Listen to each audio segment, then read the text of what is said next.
이제 저를 보시면 좋겠습니다. 예. 과정과 결과 어느 것이 더 중요할까요?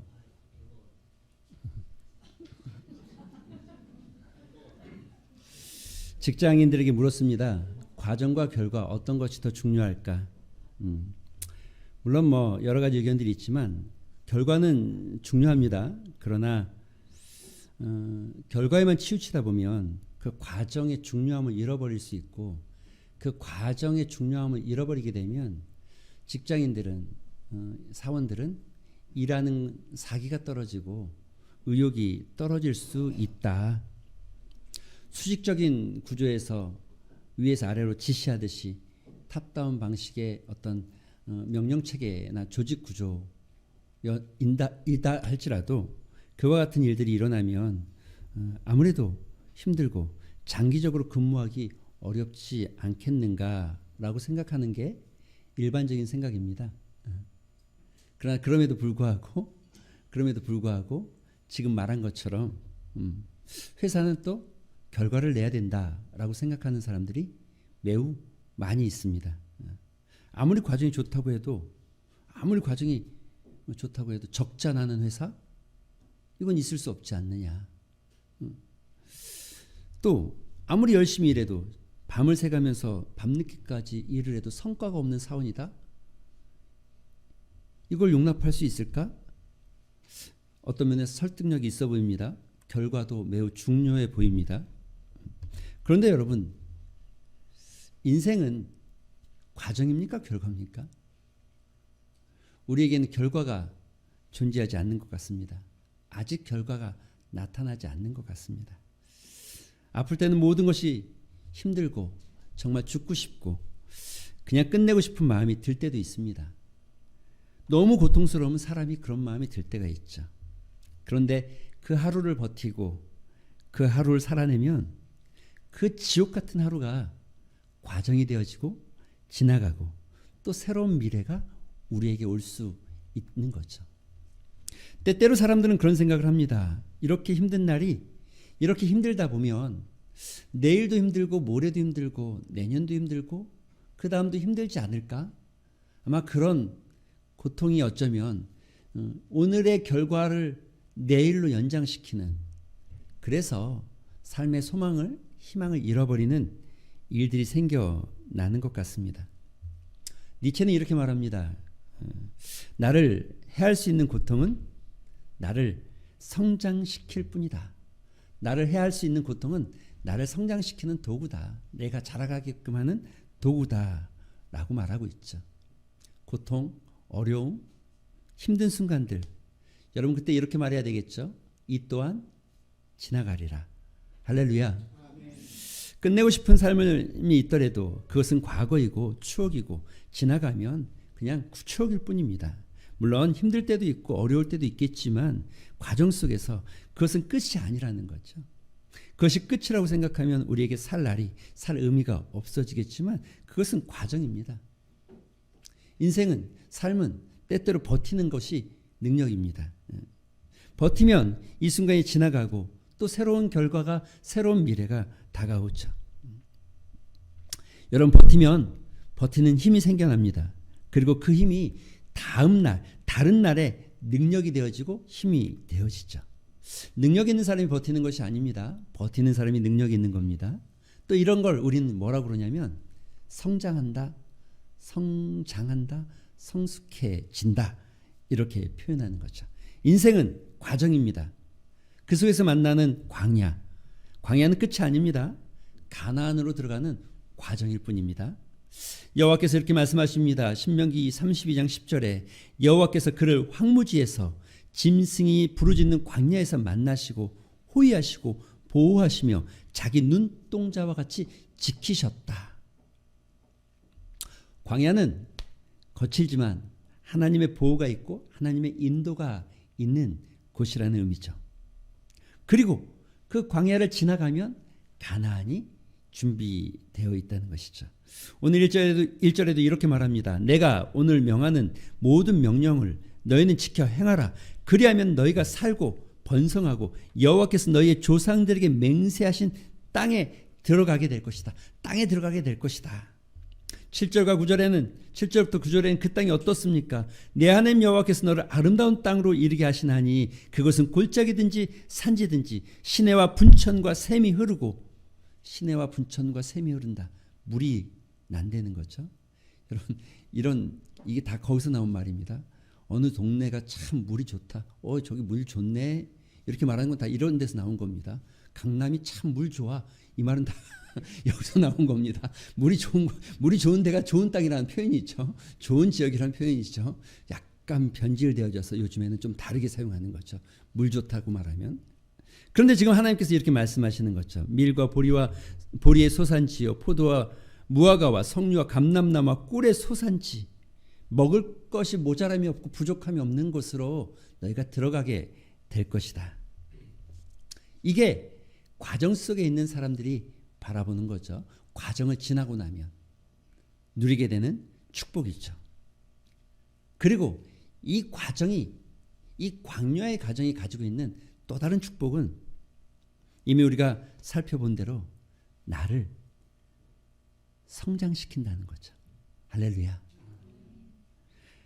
내 자신을 성장시키고 더 깊은 자신을 보게 하고 더 크신 하나님을 만나게 하는 것. 광야는 과정이지만 그 과정은 축복입니다. 광야에서 하나님을 만나게 되는 것입니다. 광야에서 하나님은 하나님의 채우심을 경험하게 되어지고 광야에서 하나님께서 우리의 길을 인도하시는 분임을 깨닫게 되어지고 광야에서 하나님께서 우리를 보호하시고 계심을 알게 되어지는 것. 신앙의 성장, 그것은 광야를 통해서 일어나는 하나님께서 하나님의 백성들을 그래서 그 성장의 자리로 나아가게 하기 위해서 광야로 이끄신다는 거죠. 여러분 모세가 얼마나 좋은 곳에서 컸습니까? 40년간 남부럽지가 않죠. 그냥 이건 말이 안 되죠. 그냥 왕궁에서 가장 좋은 것, 가장 좋은 음식, 가장 좋은 옷과 가장 뛰어난 학사들에게 교육을 받았습니다. 요즘 말로 하면 노얄 패밀리 정도 되겠죠. 최상의 학문을 배우고 최상의 것을 누릴 수 있었지만 그러나 하나님 보시기엔 충분하지 않았습니다. 모세를 광야로 나가게 하십니다. 모세는 광야를 통해서 하나님께서 정말 쓰시기에 하나님의 사람으로 온전해지는 축복을 누리게 되는 겁니다. 광야는 하나님께서 우리에게 말씀하시는 곳입니다. 광야는 히브리 말로도 그렇게 되어 있습니다. 미드바르라는 단어는 다바르라는 뜻이 말하다는 의미에서 출발합니다. 어원이 그렇습니다. 그러니까 광야라는 어원이 여러분 우린 광야는 침묵하는 곳, 조용한 곳, 광야는 아무 소리도 들리지 않는 적막한 곳으로 생각하지만 그러나 광야의 의미는 미드바르라는 이 의미는 하나님의 음성이 들리는 곳, 말씀하시는 곳, 하나님께서 말씀하시는 곳. 침묵이 흐르고 적막이 있는 것 같지만 광야는 오히려 하나님의 성도들에게 하나님의 음성을 듣는 축복의 땅인 거죠. 하나님은 광야에서 이스라엘 백성들과 우리와 이야기하기를 원하십니다. 우리의 삶의 자리에 광야에서도 마찬가지입니다. 삶에 역류가 생기고 어떤 어려움이 생겨났을 때 때때로 사랑에 실패하고 때때로 사업에 실패하고 때때로 어떤 어려움을 만나고 때때로 우리의 질병 가운데 허덕이기 시작할 때 하나님은 그 순간 여러분과 말하기를 원하신다는 거죠. 그 어느 때보다 더 세미한 하나님의 음성이 들리기 시작하는 곳, 광야. 그렇기 때문에 하나님은 다윗이라는 위대한 왕을 세우기 위해서 그도 역시 광야로 내몰죠. 광야에서 하나님의 음성을 들을 수 있었고 다윗도 광야에서 하나님의 음성을 들을 수 있었고 하나님의 깊으심을 깨달을 수 있었고 하나님을 만날 수 있었죠.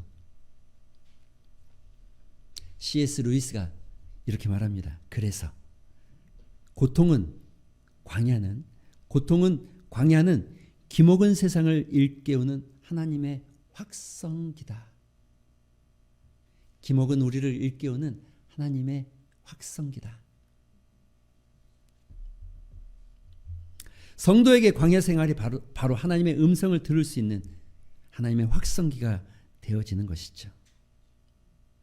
신명기 34장에 보니까 이런 말이 있습니다. 모세를 향해서 하나님께서 이런 이야기를 합니다. 여호와께서 대면하여 아시던 자, 모세를 가리켜서 여호와께서 대면하여 아시던 자였다라고 말하고 있습니다. 대면하여 알다, 대면했던 곳, 하나님과 대화했던 곳 어디입니까? 광야. 하나님의 음성을 들은 곳, 하나님을 만난 곳, 하나님의 음성이 들렸던 곳, 광야. 그곳에서 하나님을 만나고 깨달았던 은혜가 있었던 곳, 광야. 모세의 어떤 리더십과 모세의 어떤 이 힘의 에너지의 원천은 이 광야에서부터 시작되어진 것이죠. 인생의 광야가 직면하면, 아니, 인생에서 만나는 광야, 그 광야 가운데 우리는 하나님을 만날 수 있고 하나님께 집중할 수 있고 하나님의 음성을 들을 수 있는 놀라운 은혜가 있는 곳이라는 것이죠. 사람들은 뭔가를 깨닫는다, 득도한다라고 말합니다. 뭔가 노력해서 얻게 되어지고 깨닫게 되어지고 뭔가 이룬 것처럼 이야기하지만 도를 알게 된다. 이것은 우리가 뭔가 깨우쳐서 되는 것이 아니라 하나님의 음성이 들려지기 시작할 때 우리는 깨달아지고 알게 되어지고, 그래서 이 광야는 하나님의 뜻을 아는 곳, 하나님을 알게 되는 곳. 광야에서 하나님께서 우리에게 주시고자 하는 마음은 무엇일까요? 우리가 살아가는 삶의 광야, 그것을 통해서 하나님께서 우리에게 말씀하고자 하는 것은 무엇일까요? 그것은 먼저 광야에서 하나님은 우리가 겸손을 배우게 하신다는 거죠. 겸손, 배우려는 마음, 자기의 부족함을, 자기의 무지를 인정하는 마음. 교만한 사람은 비판합니다.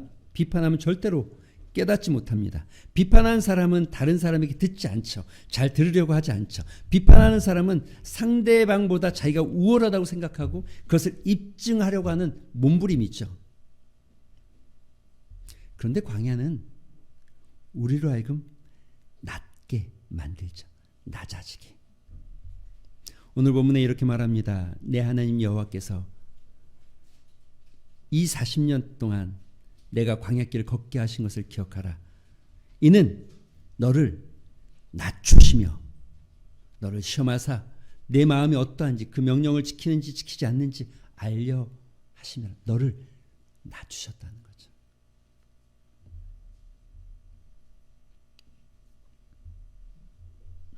이제까지 모세는 애굽의 모든 사람들에게 주목받는 것에 익숙했습니다. 사람들에게 주목받고 사람들이 자기를 봐주는 것이 익숙했습니다. 그런데 광야는 아무도 자기를 알아주지 않고 봐주지 않고 사막의 들짐승들 뿐이 없는 아주 적막한 곳, 낯선 곳, 하루 이틀이 아니라 40년이란 긴 세월 광야. 그곳에서 그가 알 수 있었던 것은 내가 참 아무것도 아니라는 것. 그래서 광야를 지나다 보면 우리가 알게 되는 두 번째는 내가 얼마나 무능한 존재인지를 알게 되어집니다. 무능하다는 것, 두려움을 몰려오게 만드는 이유가 되어집니다. 세상은 무능을 죄로 여깁니다. 무능하면 징계받고 무능하면 회사에서도 좌천되어지고 무능하면 쫓겨나지만 그러나 하나님은 그 무능한 자를 선택하십니다. 그리고 자신이 얼마나 무지하고 무능한지를 알게끔 하십니다.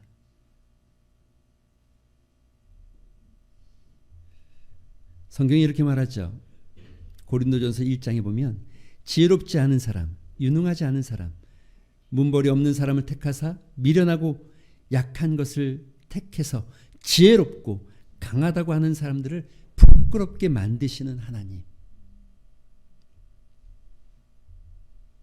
광야는 철저하게 자신이 얼마나 무능한지, 얼마나 연약한지, 철저하게 자신이 얼마나 무지한지를 깨닫게 하는 것.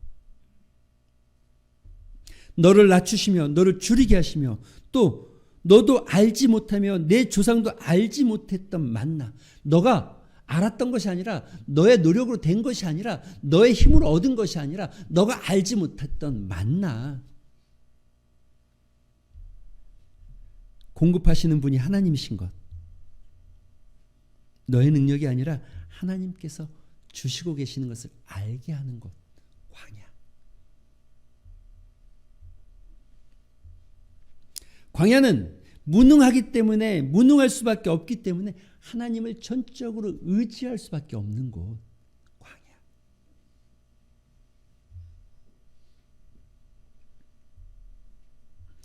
광야는 그런 곳입니다. 광야는.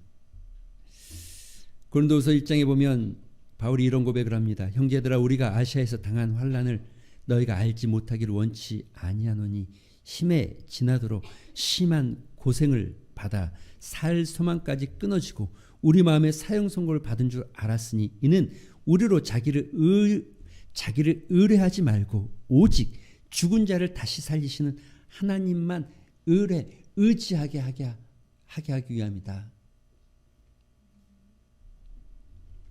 그렇습니다. 광야는 그런 곳입니다. 예. 내가 얼마나 무지하고 무능한지를 깨닫게 하는 것, 내가 얼마나 무능한 존재인지를 알게 하는 것, 그래서 하나님을 의지하지 않고는 살아갈 수 없음을 알게 하는 것.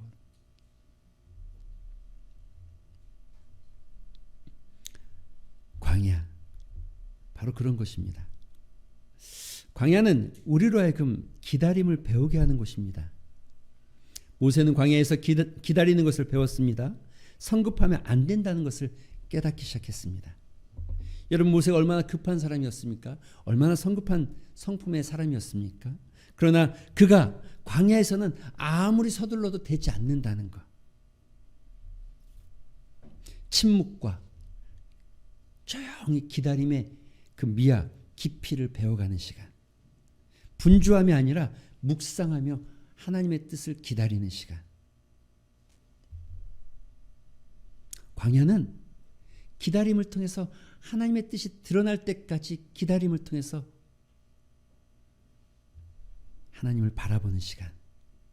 오늘 본문은 이렇게 기록하죠. 이 40년 동안 40년 동안 하루 이틀이 아니라 한 해 두 해가 아니라 40년이란 긴 세월 동안 모세는 광야에서 하나님의 뜻이 있을 때까지, 가나안으로 들어가라 하시는 그때까지 기다렸던 곳. 불편하고 적막하고 고통스러운 공간일 수 있지만, 그러나 그 공간은 기다림을 배우게 하고 하나님의 뜻이 드러날 때까지 자기의 뜻을 내려놓는 훈련을 하는 곳, 광야. 하나님은 우리를 이 광야로 이끄시고 계신다는 거죠. 광야의 삶을 통해서 우리는 하나님의 살아계심이 드러나고, 광야의 삶을 통해서 우리는 하나님께서 우리를 채우심을 경험하게 되는 것, 광야. 사람들은 이 광야가 고통의 장소라고 말하지만, 사람들은 이 광야가 피해야 될 곳이라고 이야기하지만, 그러나 그 광야, 하나님을 만나는 것, 내 신앙이 성장하는 것.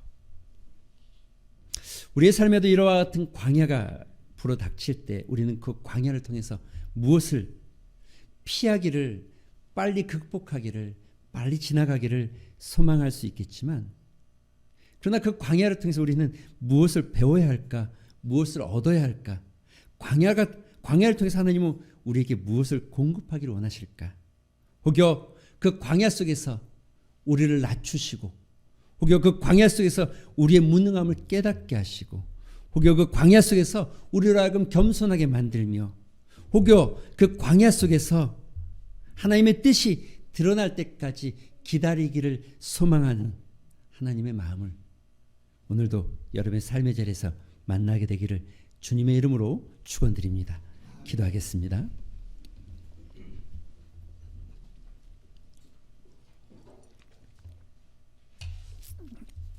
여러분 기도하실 때에 여러분 삶에 펼쳐져 있는 광야가 무엇인지,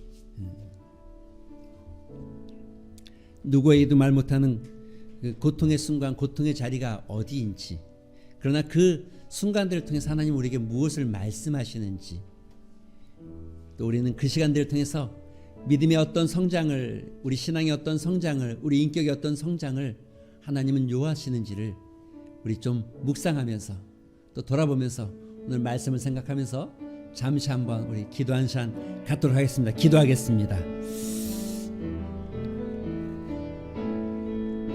아버지 감사합니다. 우리의 삶의 현장에서 만나는 그 고난과 고통의 순간들을 피하고만 싶은 그 자리들을 하나님 묵묵히 가게 하시는 하나님, 그 광야를 통해서 그 과정이 끝이 아님을 알게 하시고 그 과정을 통해서 우리로 하여금 가나안에 들어가기를 소망하시는 하나님, 그리고 그 과정을 통해서 그 광야를 통해서 우리가 주님의 겸손함을 배우게 하시고 우리의 무능함을 깨닫게 하시고 하나님의 뜻이 드러날 때까지 기다리게 하시는 그 은혜를 배워가는 인생 되게 하여 주시옵소서.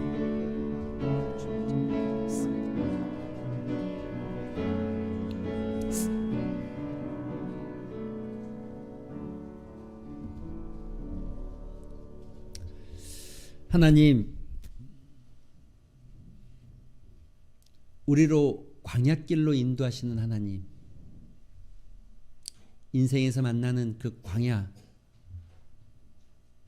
끝인 것 같은 그 순간들이 가나안을 향해 가는 과정임을 기억해 하여 주시옵소서. 아멘. 그 광야길을 지나가며 우리로 하여금 예수 그리스도의 겸손을 배우게 하시고 그 광야를 지나가며 우리의 무능함을 철저히 깨닫게 하시고 하나님의 뜻이 드러날 때까지 묵묵히 기다리는 인내를 배우게 하여 주시옵소서. 아멘. 광야는 축복으로 가는 과정이며 광야는 나를 성장시키는 과정임을 알게 하여 주시옵소서. 아멘. 예수님의 이름으로 기도합니다.